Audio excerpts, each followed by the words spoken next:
for you guys out there who are counting on someday retiring. You know, that mystical word, retirement. And I have some bad news for you. Some of you may have to work all your lives or go, become homeless or something. So it's a very important program to listen to. We're going to tell you the good and the bad about it, and we have some very important experts on it. One is a dear friend from Hawaii, John McGregor. He is one of the enemy. No, not really. He's a certified financial planner, and he is of the idea that it's up to you to know what your financial planner is doing, and unfortunately, most people have not a clue what their financial planner is doing. And as you've noticed, the stock market is coming down. And if my prophecy comes correct, Rich Dad's prophecy that 2016 is the year of the big crash, then possibly this will wipe out many people with a 401k, IRA, and stuff like this. So I want you to pay attention. Let's hope it doesn't happen, but sometimes bad news can inspire you to take action. That's what this program is about. And our second guest is Bobby Monks. Boy, this guy is infamous. I mean, his dad was one of the people that worked on ERISA, the Employee Benefit Security Administration, ERISA, which led to the 401k in America, which is why the Rich Dad Company was formed. Because as my rich dad warned me and most of my friends that this 401k was not a guaranteed retirement like the old retirement plans were. So in the old days, for my father, there was a thing called a defined benefit pension plan. A defined benefit meant you guaranteed a paycheck for the rest of your life.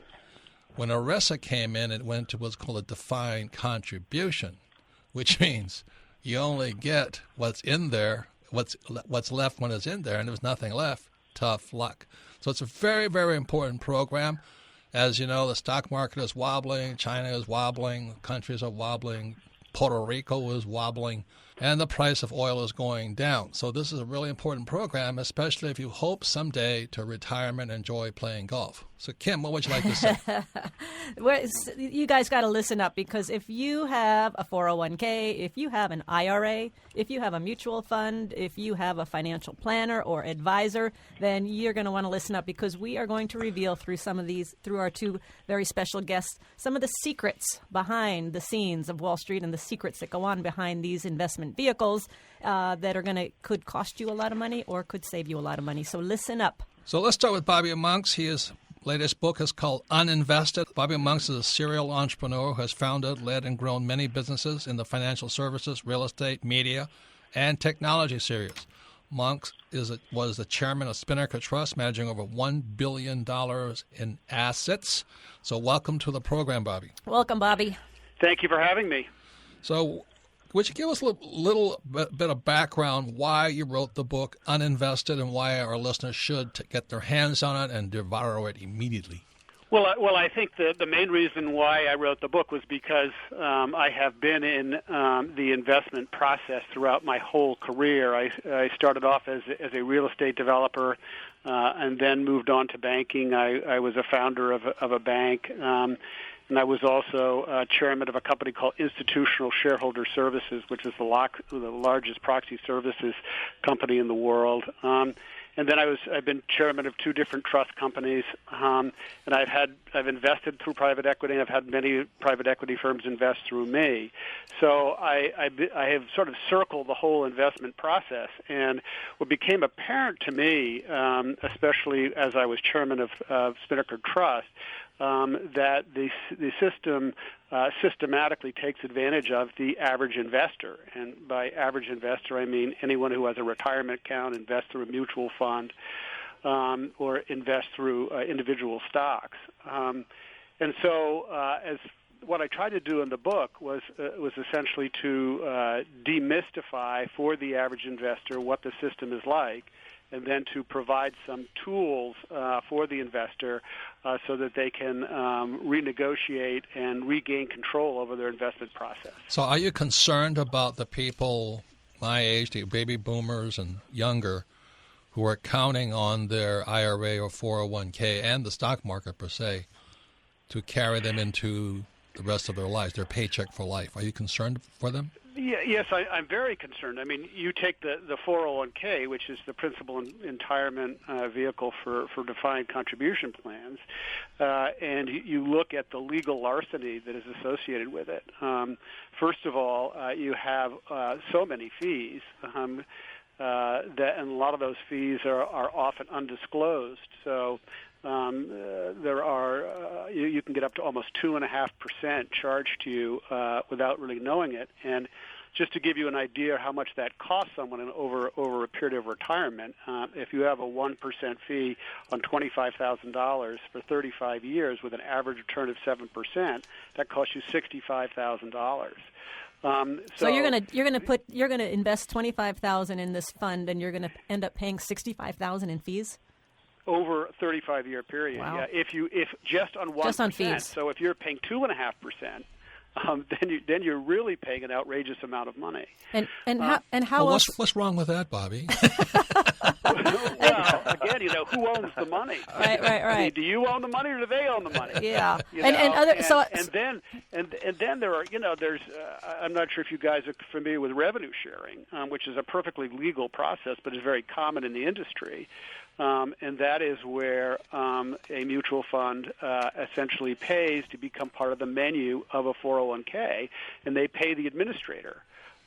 So rather than thinking about what's good for the actual retirees and the company, they are essentially paying the administrator so they can be on the menu. And those mutual funds or index funds are usually the high fee ones because that's better for the mutual fund. Wait. So somebody is paying to have their mutual fund part of the menu. Absolutely. It's called revenue sharing. So it has nothing to do with whether it's a good fund or not. It's just that they paid to be there.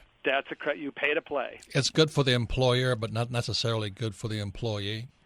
Well, it's actually good for the mutual fund. Yeah. Because the mutual fund actually gets on there, and then as you know, folks auto enroll into these things, and then every month they're contributing to it, so the mutual fund gets more and more money.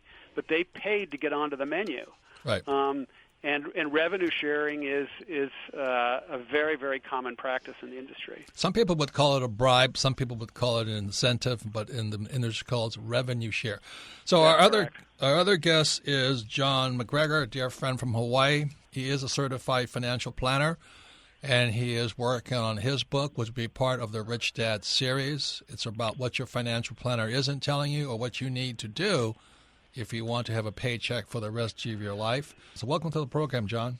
Hey, thank you very much. It's great to be here again. So what do you have to say about what Bobby's saying? You concur, not agree, or? No, I appreciate everything Bobby's saying. I think there's a lot of validity to what he's saying. I will say at the high level, though, we can look at the 401k and pick it apart and look at things that need to be improved. I will say they've greatly improved since I've been in the business 22 years ago. And in the last 5 years, they've even improved even more with new regulations, one being the 408b2.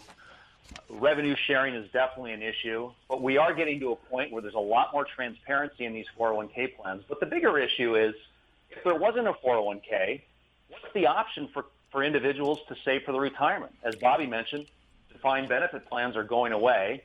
They're not being created. So really, the 401k is the only avenue right now for employees to save for the retirement. The average balance in a 401k is $100,000, and if it wasn't for a 401k, frankly, people wouldn't have any savings. So looking at the crystal ball, the thing that you and I always talk about is the people will have nothing. And a lot of times clients come to you and they have nothing, but worst of all, they do nothing. So what does your crystal ball say with the baby boomers, which are approximately 75 million of them? I don't know how many have 401ks or IRAs or those things, but what is your crystal ball for the United States and for retirement in general all over the world in the next 10 to 20 years? Great question. And Robert, I would say it's not even a crystal ball. It's actually reality that's going on right now. In the last study that I just looked at, 63% of people can't handle a surprise $500 car bill or a $1,000 emergency room bill. 63% of our population couldn't handle that right now. So this isn't my crystal ball, we are running into an absolute devastating hole right now for individuals. And they're finally pulling their head out of the sand going, oh, my gosh, I got to do something. So Bobby, go ahead. No, I was just going to say what's also disturbing, Kim, is that 40% of retayees think they have a pension. When only 20% do. Oh my goodness! Oh my goodness! So Bobby, let me ask you for what John was saying, that a 401k, as flawed as it is really the only investment vehicle for an employee. What do you say to that? Well, I would agree and disagree with that, and I think before I answer that question, there's one other really important element to this, and that is the fiduciary standards that folks have who manage 401ks. And the fiduciary standard is called the Suitability Standard, which is one notch below the best interest standard. So folks now don't have to who manage 401ks or retirement accounts don't have to put the best interest of their clients first. And if you can imagine that. So clearly one of the reforms that needs to take place in the 401k industry is that fiduciary standard has to change. And there is there is a ruling with the Department of Labor right now that is trying to do that. And so I think there's two answers to that. One, if you have a system which is systematically corrupted, and then that system needs to change. And there's a variety of different types of legislation now that are both on the state level and on the federal level. There's something called the USA Retirement Fund, which is essentially a fund, in short, that sets up a defined benefit plan for everyone. And there are also what's called MEPs, mutual employer benefit plans in the states that allow employers to organize together to be able to put together a defined benefit plan. So I think what needs to happen is the 401k needs to be exposed for what it is, and we need to move on to a different system. Once again, it's Robert Kiyosaki, the Rich Dad Radio Show, the good news and bad news about money. And when we come back, we'll be talking again to Bobby Monks, who's speaking. These market crashes are so big, it makes the 1929 crash look like a pimple. And these are massive crashes, and nobody talks about. They don't look at, I was watching Bubble Vision on television, and they say, well, it's not as big as a 1929 crash. Well, just go to the chart and look at how big the 1929 crash. It was nothing. So once again, it's a Robert Kiyosaki, the Rich Dad Radio Show. We're talking the good news and bad news about money. We ask that you pay attention. You can listen to this program on your time and your schedule with Rich Dad Radio app, available at the App Store, and all of our programs are archived at richdadradio.com. And the reason we do that is I think it'd be a good idea to listen to this program again, especially if you have any plans on retirement, but more importantly, you want to find out how you're getting ripped off by the people you trust, and more importantly than that, what can you do about it? So our guests today are Bobby Monks. He's a serial entrepreneur, has founded, led, and grown many businesses in the financial services industry. He is the author of Uninvested, How Wall Street Hijacks Your Money and How to Fight Back. Love that title. And also, dear friend, John McGregor, certified financial planner, and he's author of upcoming book, The New Science of Financial Transformation. He advises people about how you prepare for your future. And it was a big shift that Bobby Monks' father worked on, was called ERISA, Employee Retirement Income Security Act, which led to the 401k. And so that's why this program is very, very, very important, especially if you plan on someday taking a break from work. Any comments, Kim? Well, this is a very important program because if you do have a 401k, if you do have an IRA, some retirement account, we're talking about what happens behind the scenes, how your financial planner is ripping you off or how the mutual fund companies are ripping you off in fees. We were talking about fees. We were talking about a thing called revenue share. So I just want to jump in and talk about right now, Bobby, the stock market is... People are panicking. The stock market is so volatile and a lot of low days. What do you see happening out there, Bobby? Well, I think there's a couple of things to keep in mind, and that is that when the market goes down, it becomes more apparent to everybody that the system needs to be changed, and I think trust needs to be reinstituted into the system because I think a lot of investors are overwhelmed by the system. They don't understand the jargon, and they just feel that it's just too complicated. So I think the first element of that is to reinstitute trust, and one of the ways to do that is to make sure that as a money manager, you let your clients know that number one, there are no guarantees, and number two, that nobody can predict the future. But how much also is on the investor themselves? I mean, I'm working out at the gym, and this trainer comes up to me and goes, "Oh my God, the stock market's crashing, and we're having all these markets are coming down, and I don't know what to do. What should I do?" And he's asking me. He's asking because they have no idea what to do. So what questions should they be asking? Let me ask John McGregor. What questions should people be asking of their financial advisor? Well, it's a great question, Kim. I mean, I think a lot of this should have been laid out in advance prior to even engaging with the financial advisor. I think a lot of it has to do with that first interaction or even the choice of who they're working with. Too many times investors don't have a choice. They don't have a choice. They don't have a choice. In many cases, they're invited to a free chicken dinner, and therefore that's their new financial advisor. They've done no due diligence on that individual or the firm. So I think a lot of the onus is on the individual, making sure that financial advisor is experienced, credentialed, and well-equipped to handle their needs. Well, it's even worse. John, it's even worse than that. I was watching Bubble Vision, CNBC, and I won't mention her name. She's a good person. But I think that the market went into a free fall, and she says, don't sell, it'll come back up. She said the market always goes up, and the word was always, goes up by 8% per year. Yeah. What do you say about that? In my opinion, that's just dangerous advice. I think what she says is just... Bobby wants to jump in here. Go ahead. Yeah, let me give you some specific advice in terms of the problem that you have if you have a retirement account, because basically what happens there is the employer chooses the administrator, and then the administrator then chooses what funds the workers get to invest in. And I think what the individual employees or investors can do is they can talk to their employee and then talk to the administrator, and they can ask them a variety of questions. For example, do the people that we're investing in have to put my interest first? What are the fees that they are actually charging? What is their investment philosophy? Do they get paid if I win or lose? And so employees need to know that they can talk to their administrator, and if they don't like their administrator, they can change the administrator. They can go to the employer and say, look, we don't like this administrator. We want somebody different. But not all administrators are the same. There are some that are not conflicted. Okay, I mean, but every time I talk to John McGregor, like I said, a good friend from Hawaii and rugby player and all this, he says the problem is many of the so-called clients come to see him. John's a very knowledgeable person. But the moment John kind of gives them the bad news, they don't know what to ask. I mean, they're kind of like the deer in the headlights. Is that correct, John? Absolutely. Yep.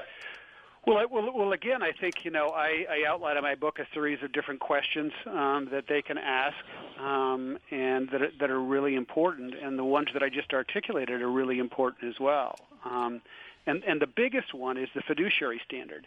A registered investment advisor, which constitutes about 10% of the money managed in this country, have a higher fiduciary responsibility than say, a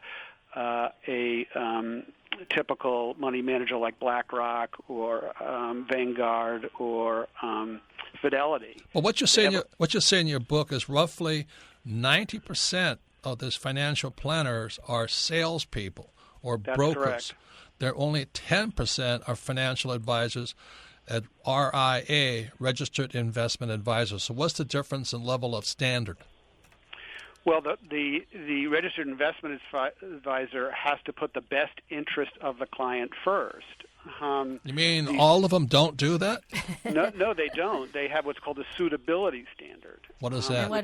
Which is a much lower standard, and essentially allows the managers to sell them whatever their product du jour is, or whatever the highest fee product is, because they're incentivized in their compensation to get as much money in for Fidelity or for Vanguard or for BlackRock than they do. So that really is the first really important question. So, Bobby, if I go to my financial planner and I say, are you putting my best interest first, aren't they always going to say, of course?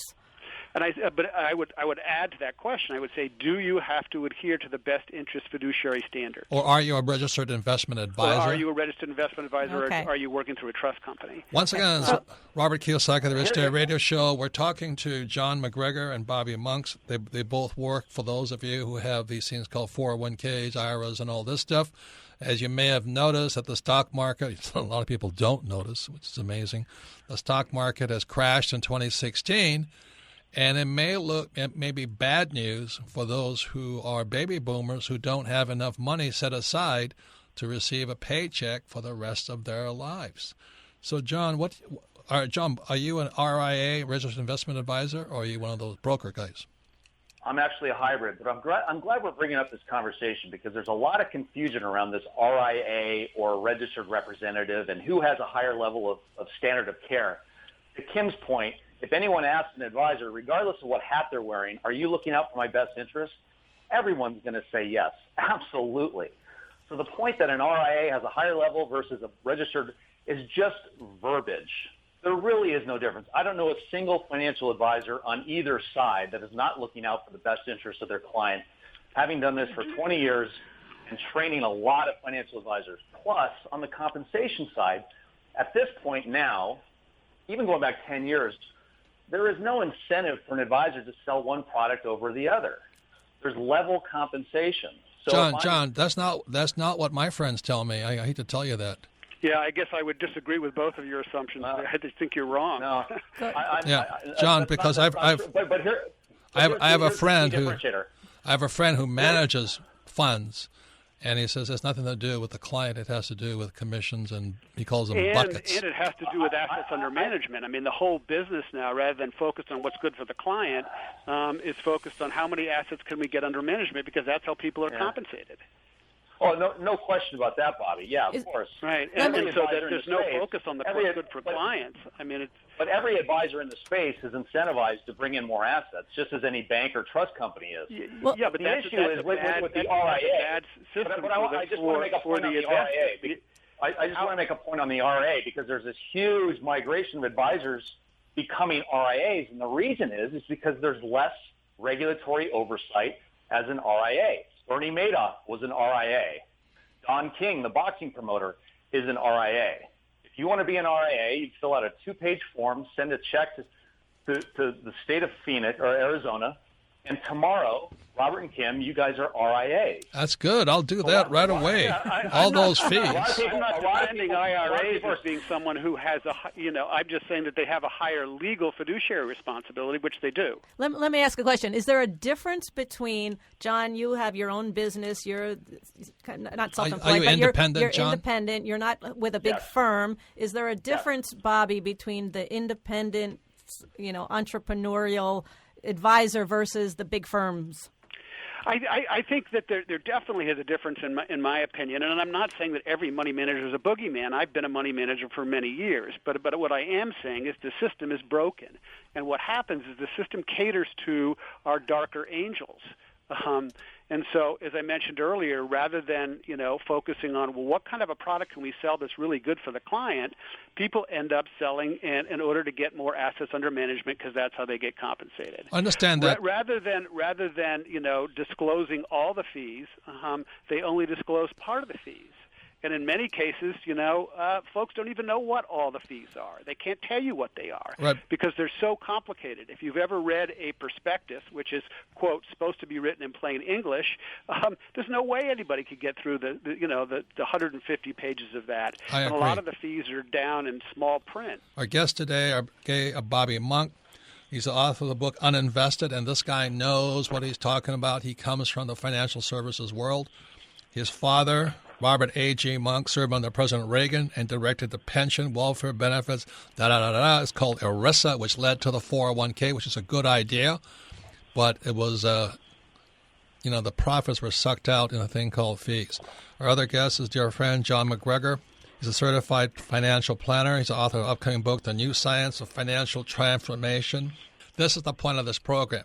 You can sit there, bitch, moan, and complain about being ripped off, but it still is your money, and it's your retirement, not your financial planner's retirement. It's your retirement. So the reason I suggest you get both their books, Bobby's book is already out. Get educated, read, so you can ask a more intelligent question. Kim. Yes, and just want to mention the websites, Bobby Monks, BOBBYMONKS, BobbyMonks.com, and John's website is macfinancial@outlook.com. He also has a white paper that you can request questions to ask and what to look for when selecting a financial planner. So I want to say this. Remember, it used to be your money. This is a great show because we've got two sometimes opposing points of view here with Bobby and with John. So if you are feeling you're getting ripped off by your financial advisor, your financial planner, let's talk about what you as an investor, as a individual can do today. So if you don't want to be standing on the street saying, give me help, I need donations when you're 6, 7, 8 years old. Yeah, I mean, it's your retirement. Yeah, I mean, Robert, a lot. Yeah, a lot, because a lot of it is, you and I, Robert, what we do is very different from what the average individual does. So right. There's three different levels of financial education. One is for the poor. They're really kind of screwed. I mean, they really don't have much going for them. Second is the middle class, and those are the guys that are in 401ks, IRAs, pension plans, and all that. That's not what Kim and I do. We're not even in the stock market. And number three, there's another category for the rich. It's called the accredited investor, and the accredited investor is somebody who makes millions of dollars and knows what they're doing. And the Rich Dad Radio program is targeted for anybody who wants to be an accredited investor, and that's why you don't need a financial advisor. You become your own advisor, but that takes education. So those are the differences. Any comments there, Mr. Monk? Well, I think, one of the big problems right now, especially as the stock market is going down, is that there are a lot of average investors and middle-class investors and even wealthy investors now who feel like the system is so complicated and feel so overwhelmed by it that they don't know what to do. May I ask another question? I'll interrupt here. Isn't it true that many of these pension plans, like the state pension plans and all that, aren't they underwater also? What's that thing, CalPERS and all that? I don't think they're going to perform. Yeah, I mean, it's hard to tell. A lot of it, depends on the market. I think one of the things that's interesting about what CalPERS done is it's taken a lot of its investment processes in-house because they were paying so many outrageous fees. And the big crime I think that the pension fund industry did is that because they had no real skin in the game in terms of the people that were managing none of their own money, they ended up negotiating these fees with hedge funds and private equity firms and venture capitalists that were called 2 and 20, which is so off the charts in terms of how much they should have been paid. So that was the standard for how much people paid, and it was just too much. So they were ripping off these funds and all this. They were ripping off not only the average investor or the employee, but they were ripping off the so-called professional investors, the hedge fund, the pension fund managers and all that. Well, no, I think the hedge fund managers and the private equity firms figured out that they could set their pricing, what they charged these pension funds at a very high rate, and there was no pushback. And it's all legal, right? It's all totally legal, yeah. But who set the standard for 2 and 20? Why should a hedge fund be paid 2 and 20? Why should a mutual fund be? A private equity firm be paid 2 and 20? God didn't come down and say that. Well, the pension funds set those standards. The thing I love about your book, the part, because I just got the book, but the parts that you say is that whether you win or lose, the funds always win. Right. So it's basically it's legal, but it's rigged. Yeah, it's perfectly legal to do that, but are you guys familiar with how hedge funds and private equity firms are compensated? Sometimes it's based upon their performance. Well, they get 2% up front, 2% of assets on management, and then they get 20% of the profits over a certain benchmark. Right. I heard it was 30. Now that is that is an outrageous amount of money. It's just way too much. Well, it's okay when you're winning, but it's not good when you're losing.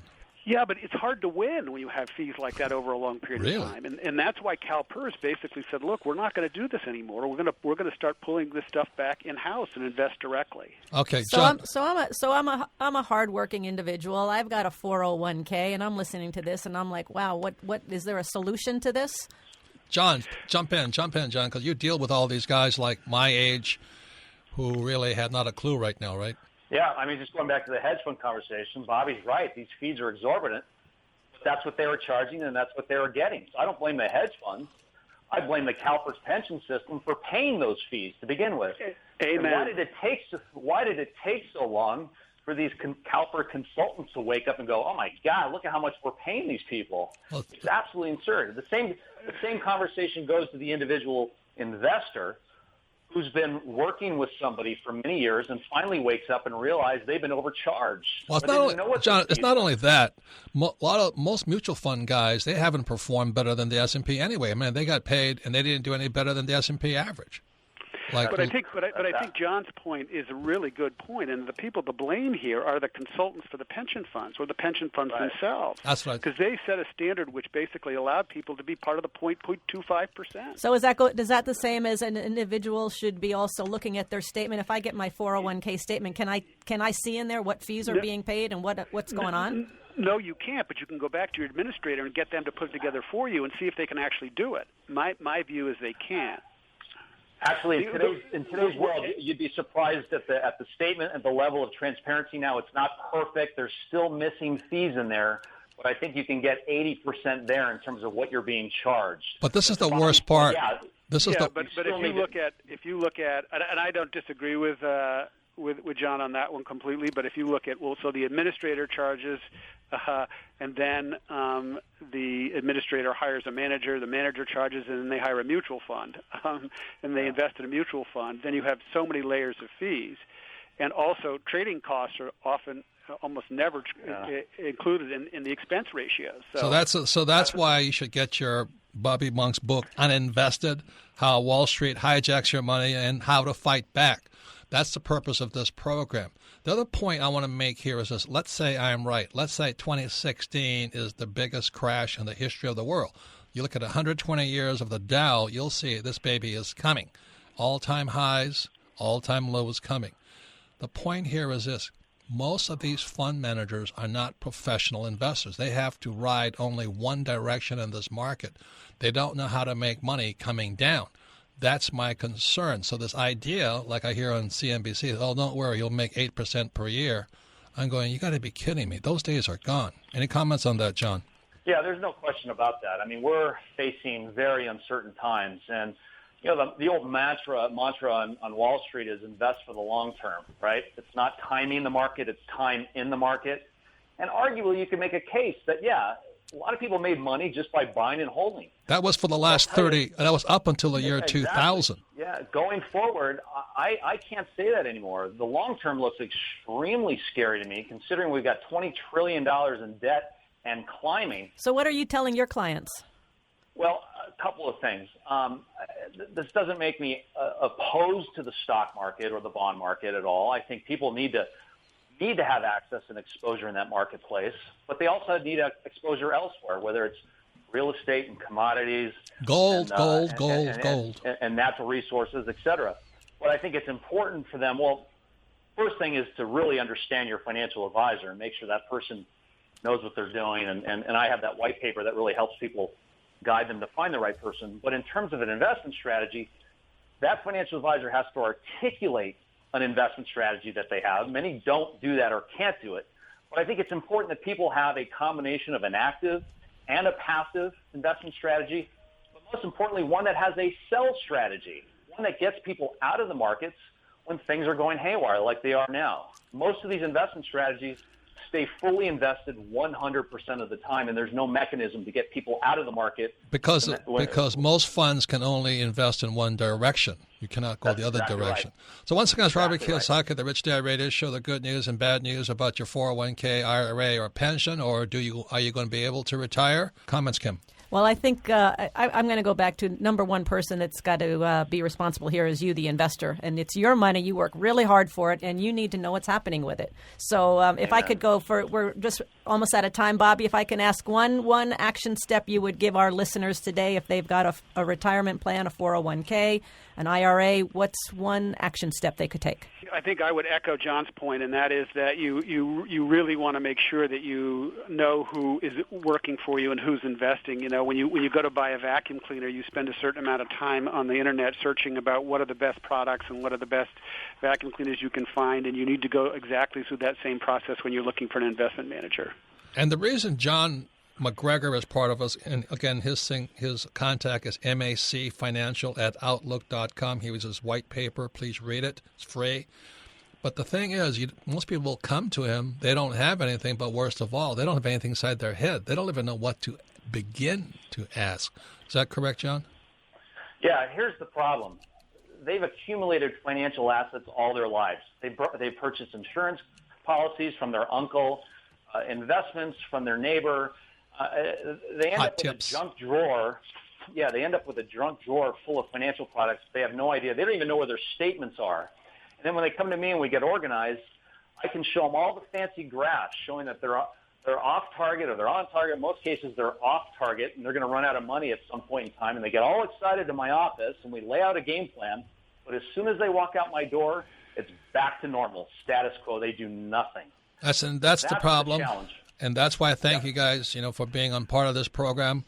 Please, please, please, please get Bobby Monk's book, Uninvested. It's a wealth of information. If you are an independent business person, you have an IRA, you don't know what your IRA is doing, or you work for a major corporation, and exactly as Bobby Monk said, most of these guys are conflict of interest. You go to, let's say, ABC major corporation, and they're paid by the financial guys to recommend their products to you.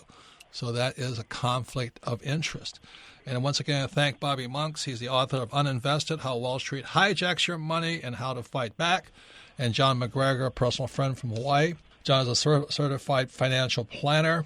So you can submit your questions to Ask Robert at richdadradio.com. Melissa, what's the first question? Our first question today comes from Colin in Red Oak, Iowa. Favorite book, Rich Dad, Poor Dad. It says, my financial advisor told me to just put my monthly statements in a drawer and not look at them. My wife and I are fighting over what to do now. I see our money going away, and she says we just need to hold on and, quote, let it ride. What options do I have? Well, first of all, that's up to you because we don't really tell people what to do like your financial planner does. But the other part about it is, not doing anything might be the smartest thing if you don't know what to do anyway, which is the reason we had this program with Bobby Monks and John McGregor. Because if you don't know what to do, it might be best to do nothing. But your wife is correct. You're losing like crazy right now. But also, and what Wall Street wants you to do is not panic and keep the money in there. That's what they want you to do. Yes, and that's why that financial planner wants you to be ignorant. He wants you to be stupid. He's like, don't even look at it. Don't ask me any questions. I think because they can't do anything advice for you. If you're in mutual funds, they can't do anything for you because it's one direction. You're either writing the baby up, you're writing it down.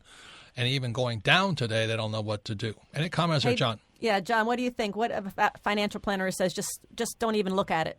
Well, my first recommendation is you need a new financial planner.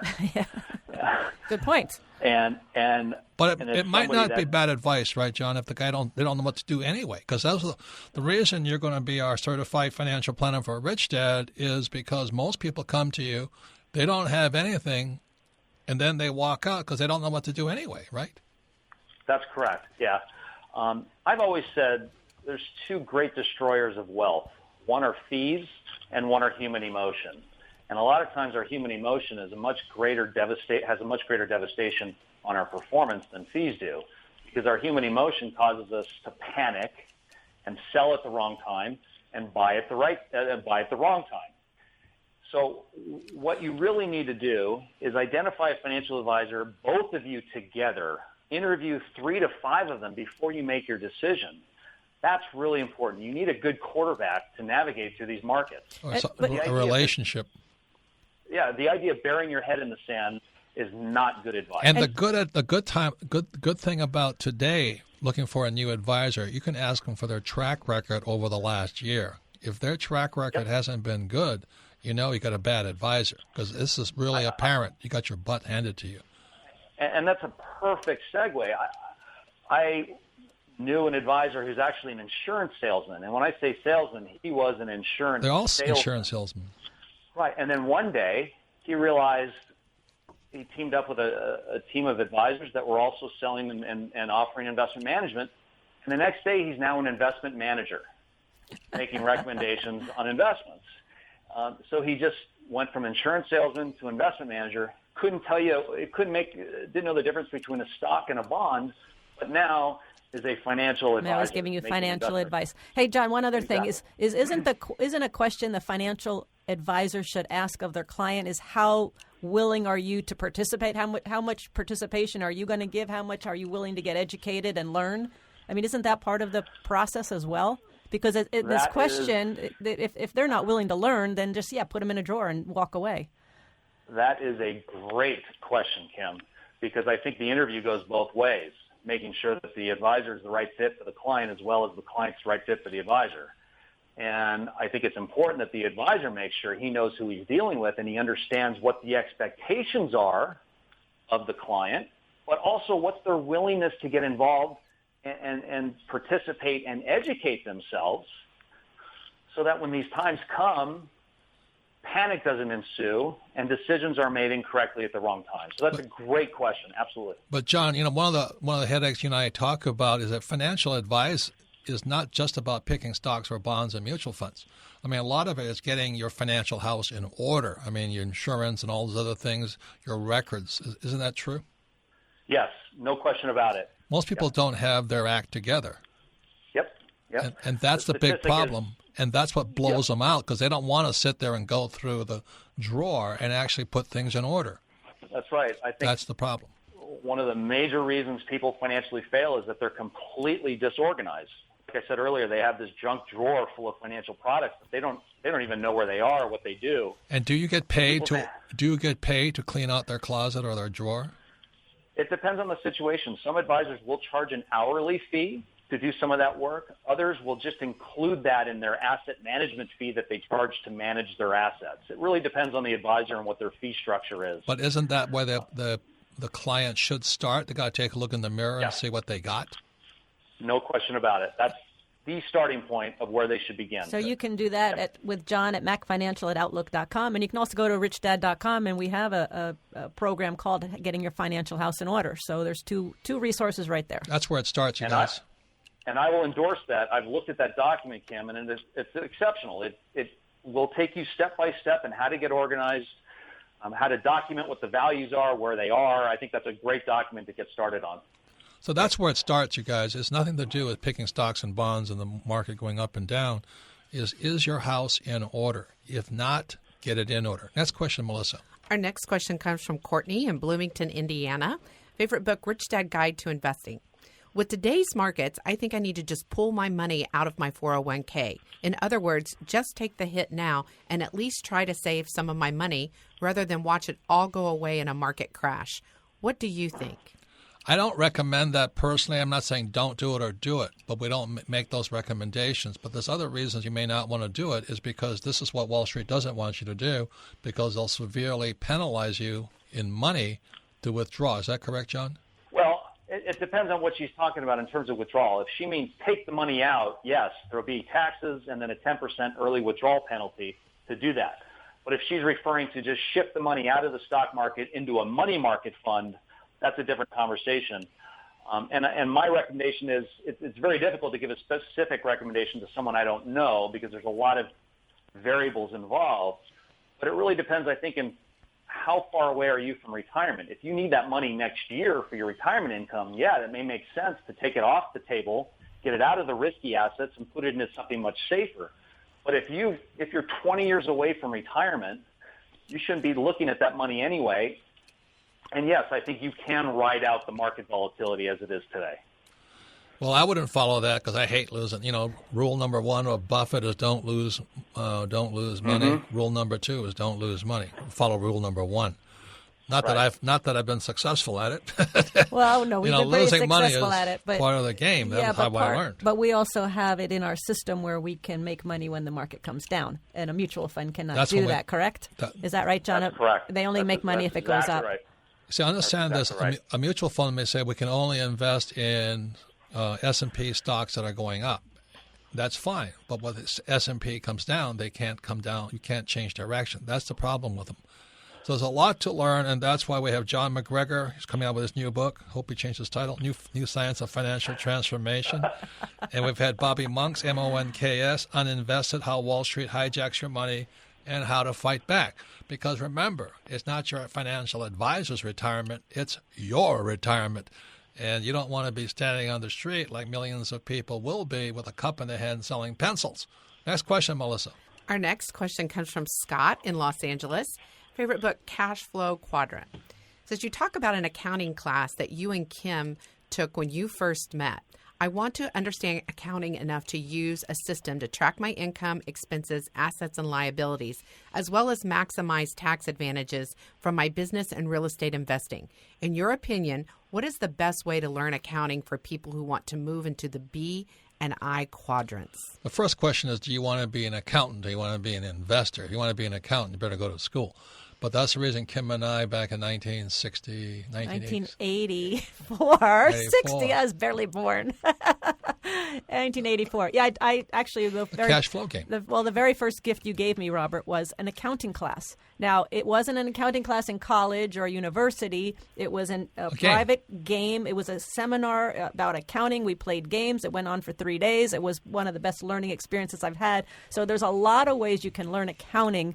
But to your point, if you're going to spend a semester in college, you're not necessarily. In my experience, I took an accounting course in college, and I didn't learn anything that was useful to me in becoming an entrepreneur. Having done outside classes, seminars, I learned a lot more. So that's why Kim and I created the Cash Flow board game. Please go to Rich Dad and find out how you can get a hand on the board game. Also, we have the mobile device on your iPhone Cash Flow game. The point here, this is the difference. Most poor people and working class people focus on income. The rich focus on the balance sheet, the asset column and liability column. So the trouble I've had with most accounting classes, they don't really teach you that the asset column in the balance sheet is where we focus. For example, I don't really want a job. I don't want a paycheck. What I want are assets in the asset columns that provide cash flow. And the average person, because they went to school and got a job, they could be a doctor or a lawyer, they're focusing on high income, how to make more money. I don't want to make more money. I want more assets. And one of the key lessons from Rich Dad Poor Dad is the definition of an asset. So it's a good example. An asset is something that puts money in your pocket whether you work or not.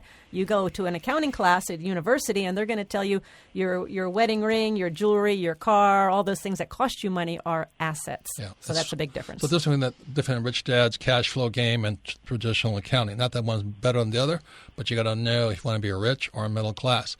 So once again, I want to thank all of our friends, Bobby Monks, MONKS, and John McGregor. And you can submit your questions to AskRobert@richdadradio.com. So final words there, John. I mean, I feel for you every time you talk to old guys like me who have nothing and don't know what to ask you. Both the advisor and the individual are facing very tumultuous, challenging, and frankly exciting times. But I do think that the demand for advice is going to grow as more and more baby boomers are retiring. The key for people to remember is they've got to get involved. They can't just turn their money over to somebody blindly and walk away and hope for the best.